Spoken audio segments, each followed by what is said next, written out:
nobody was interested in buying the slime. Maylen told Ryoma about the whereabouts of the adventuring party. So he found the adventurers in a bar, and they tried to forget their frustration with alcohol. Then Ryoma introduced himself to them, and one adventurer was in a bad mood. Ryoma knew about their problem, and the drunk adventurer thought that Ryoma was looking down on him. He immediately wanted to attack Ryoma. Suddenly, he started crying because they traveled to Gimel from a faraway city, and they couldn't sell the slime.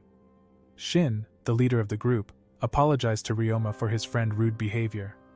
Afterwards, Ryoma said that he would like to buy the rare slime since he is a slime tamer. Shin accepted him to buy their captured slime, and he allowed Ryoma to determine the price. However, Ryoma was seeing the rare slime, and it was different from his previously tamed slimes. Ryoma was interested, and the adventurers were delighted with the news. Following this, Ryoma paid a lot of money, and Kai wanted to ask if he is sure to pay them 2 gold coins for the slime. After that, Ryoma told the adventurers Shin and Kai that they will soon be able to earn money by catching the Grell frogs. Also, Ryoma was a top G and he said he had a laundry. He offered them to visit him if they are interested. After that, Ryoma teleported to the entrance of Gimel Mine, and he looked at his new slime's abilities. He now had a bloody slime and was good at sucking, so his slime could suck blood from a dead monster. Ryoma was happy about his new slime. After that, Ryoma spent the following days peacefully in his laundry, and he also made another doll for Eliaria that looks like himself. Then we see the gods. They were watching Ryoma in the god realm, and they were very happy that Ryoma was enjoying his new isekai life. Suddenly Gain choked on his bubble tea. Sometime later, Ryoma looked at a book about the Grell frogs. Eliaria said that her family wanted to teach her new monster taming skills tomorrow, and she offered Ryoma to accompany her. As a result, Ryoma was excited to learn more about monster taming with Eliaria. The next day, near the Gimel mine, the family Jamil decided to teach the 2 children new monster taming skills. Elise then asked how much they know about monster taming. Eliaria replied that with the monster taming skills, they can borrow the powers of the tamed monsters. Also, they can communicate with monsters using their magic. Then Elise said she wanted to teach them magic that can share the monster's senses. Followed, Ryoma learned that he can use the spell Shared Sensation. As a result, he can also recognize dangers early. Reinhardt then said that the spell is very difficult to learn and that they should practice with the crew birds today. Eliaria wanted to practice with the slimes, so she was told that slimes are unsuitable as they cannot taste, see or smell with their senses. The 2 then tamed the 2 birds immediately, so they both managed to tame the bird-type monsters. After that, Ryoma and Eliaria should try to feel their connection between the birds. Ryoma concentrated, and he immediately managed to share his senses with the tamed bird. Ryoma said it felt weird, so Reinhardt gave him some advice. Followed, Ryoma got better at using the skill, and Eliaria also managed to share her senses with the birds. The 2 learned very quickly, and the adults were impressed that Ryoma and Eliaria could learn the skills with ease. Ryoma quickly got used to the weird feeling, because he had a VR headset in his previous life. Afterwards, Elise asked if he was his first time taming a new type of monster species. Then he learned that no one could tame all types of monsters. Everyone can only tame monsters for which they are suitable. So Ryoma learned that he was able to tame so many slimes, because he had the affinity for slimes. Afterwards, Reinbach said that every monster tamer has to find out for himself which monsters suit to himself. Ryoma then learned that Reinbach suit to tame monsters with scales. Then Reinhardt told him that he can't create contracts with bird-type monsters. Following this, Elise revealed her monster type, and she called a Fenrir. Ryoma thought the Fenrir was an enemy, but the misunderstanding was cleared up. In addition, Elise told him she was able to tame wolf-type monsters. Ryoma was impressed by Elise, and he couldn't believe that she tamed 20 more Fenrir monsters. She also owned 100 other wolf-type monsters. Following, Reinhardt said that his wife is very talented because Fenrir are very difficult to tame. Afterwards, Reinhardt said he used to feel inferior because he was just average compared to his father and Elise. His father laughed because he became a good swordsman instead, and Ryoma was fascinated by the Jamil family. Then Eliaria wondered what Ryoma was thinking.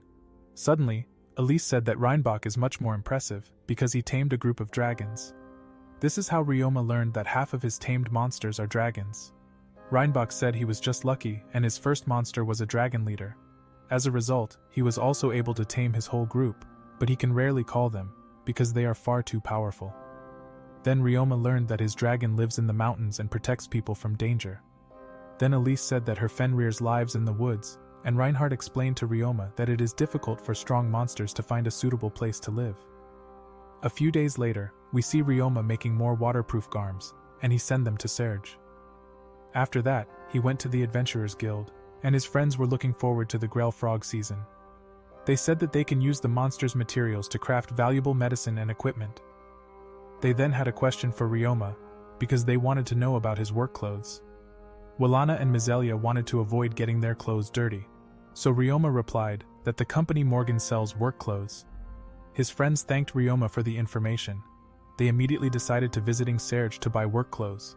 In the evening, he found out that the Jamil family want to go to the lake the day after tomorrow, because Eliaria wanted to tame a lemur bird. Afterwards, Ryoma also practiced with his guitar. He also wanted to try his luck at a concert, so Ryoma was looking forward to their trip to the lake together. Suddenly he realized that after their trip, Eliaria had to go to school, and he was a little sad about it. 2 days later, Ryoma and the Jamil family were on their way to the lake. Eliaria was tired, and she was impressed by Ryoma for having so much energy. The knight said that Eliaria is holding up well too, and that Ryoma is just special. Then Ryoma met Shin and his adventurer group. Ryoma wanted to talk to them a bit more, and Shin thanked him. Suddenly the adventurer Sign apologized, because he was ashamed of having bothered him when he was drunk. He also thanked Ryoma for his advice on making money with the Grell frogs. Ryoma was happy, and Shin and his group wanted to visit his laundry after their quest. Then he ran to the lake, and they watched the beautiful lemur birds fly at the sky. The birds chased the frogs, and Ryoma also discovered his friends. They also put a lot of effort into catching the Grell frogs to make a lot of money. After that, Reinhardt saw someone trying to tame a lemur bird. The strange guy played his flute very badly, and Ryoma wanted to know how important good music is. This is how Ryoma learned that if the concert is bad, the birds give a dislike and make a warning sound. The birds didn't like the whistle music, and the man was angry and tried to attack them. The lemur birds fought back with wind blades, and the adventurer fled. The lemur birds pursued him and tried to kill him. Ryoma managed to create a wall in time. Suddenly the lemur birds let out a cry, and all suffered excruciating pain. Ryoma didn't affect the strong magic, and he sensed that a single lemur bird who caused the problem. Then Ryoma used his magic to isolate the special bird, and he managed to contain the noise in a room. The birds then flew away, and Reinhardt ordered Camille to help the injured adventurers. Afterwards they thanked Ryoma for saving them all, and Ryoma wanted to know what happened. Reinbach explained to Ryoma that the expelled bird was a powerful nightmare lemur bird. This bird is very rare, which could also use dark magic. Ryoma was horrified that so many were badly injured, and he remembered that the gods had given him high resistances. Because of this, Ryoma had no problems with the attack. Afterwards, all adventurers received medical treatment, but unfortunately, all lemur birds had disappeared.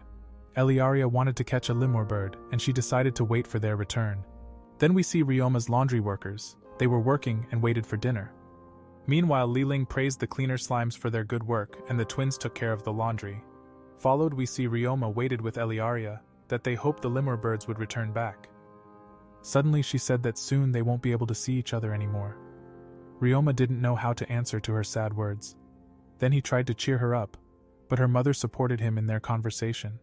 Eliaria was cheered up again, so she wanted that Ryoma to write her lots of letters. Suddenly, Riz Master Hughes appeared. He gave him an advice to win Eliaria's heart. Ryoma was still too inexperienced with girls, and Reinhardt wanted to protect his daughter. Meanwhile, Hughes teased Ryoma by kissing a tree. As a result, Ryoma knocked him out for teasing him. Eliaria could hear their talk, and she blushed.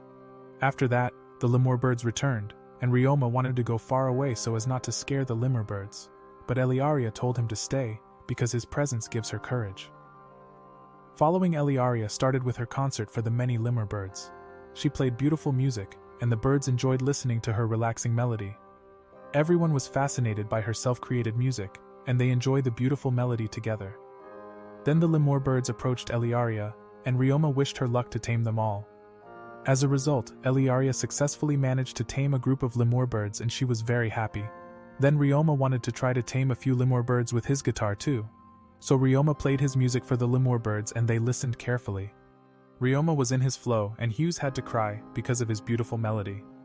Then a group of lemur birds also approached, and the nightmare lemur bird also liked Ryoma's music. However, Ryoma was able to tame the lemur birds too, so he was delighted with his new monster friends. Eliaria and his adventurer friends were proud of Ryoma and congratulated him for taming them. Everyone was happy that the two could tame such strong monsters. Then Sabus noticed that Eliaria was taming a shiny bird. She found out that she had tamed a rare phantom lemur bird with light affinity. Then Reinhardt wanted to pet the phantom bird, but the shiny Pokemon didn't like him. Afterward, they returned to the mansion, and they celebrated Eliaria and Ryoma's successful taming of lemur birds. Also, Eliaria played a song for them all. Afterwards we see Ryoma. He was a playboy, and managed to seduce Eliaria into his bedroom. Suddenly Eliaria became sad, because she soon had to say goodbye to live in the magic school. Ryoma learned that nobles needs to go to school, if they became 12 years old. Then Eliaria said that she was afraid of not making friends at school, because the ordinary students were afraid of her. The reason is the other students are normal citizens, and she also got very strong magic. This is how Ryoma learned that her magic once got out of control at the age of 5, and she hurt another boy. The boy was afraid of Eliaria, and Eliaria feared Ryoma was afraid of her too, after hearing her story. Ryoma replied that he isn't afraid of her, and he cheered her up. Also, Ryoma said that he is different too, and Eliaria said that she will never be afraid of him. After that, Eliaria wanted to give him a goodbye gift. So she showed him a magic necklace with a magic stone. Ryoma didn't want to accept such an expensive gift, but Eliaria persuaded him to keep it for her. The necklace was meant to remind him of their important promise that they would meet again. So Ryoma also wanted to give his crush Eliaria something special. Ryoma then gave her a cleaner slime and a scavenger slime. She was delighted with his 2 slimes. The next morning, the Jamil family set out on a journey to the next town, and the servant said that he should come and visit them often, also that he should always eat lots of vegetables. Then he said goodbye to the Jamil family, and they all asked him to write them letters regularly. Eliaria was sad about the farewell, and she wanted him to stop talking so politely. Then she also said he could call her Elia instead of her full name. Followed then she said that she will study hard at school so that she can become a great woman. Then they said goodbye, and their adventure together ended. Ryoma looked forward and he was already began to missing Eliaria and her lovely family.